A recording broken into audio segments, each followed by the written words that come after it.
こんにちは。今回はグラニースクエアのハットを編んでみました。色は綿 100% のフィルダー、フィルレインボー。2本取りです。編み柄はこの柄を参考にして少しアレンジして編んでいます。まず 4mm のかぎ針を使って側面の4パーツを編む。針が太かったのか編み図通りに編むと目数が多すぎて柄に入らなかったので全体的に間引いて編みました。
4パーツをつなげます。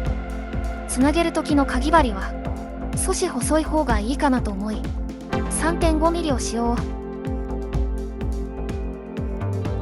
こで頭のサイズを確認します。上のパーツも側面と同じ柄ですがかぎ針を細くすると編みやすくなったので上のパーツは 3.5mm を使用。ちょうどいい大きさになるように確認しながら編みます。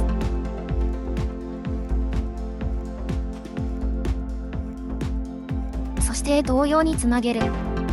四角いフォルムがわかるように端部分を表側にしてつなげる糸はウォッシュコットンに。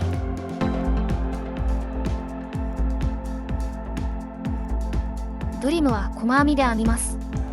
しっかりさせた方がいいかなと思いさらに細い 3mm を使用。編み方は意外と簡単でした。半目拾って1周編む。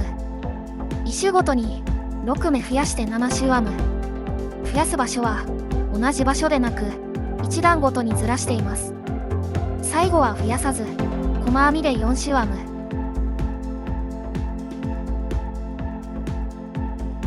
アイロンをかけるとそれなりにいい感じ。縁にテクノロートを入れなくても大丈夫そうです。編むかぎ針は少し細めが編みやすいですね。側面と上部を比べても細い針で編んだ方が断然綺麗です。それとグラニースクエアもやはり糸と柄の相性がある。今回は目数を減らして編みましたが調整してもまだ多くてボコボコがあります。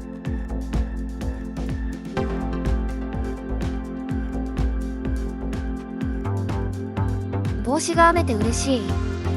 次はどんな帽子にしようかな。ご視聴ありがとうございました。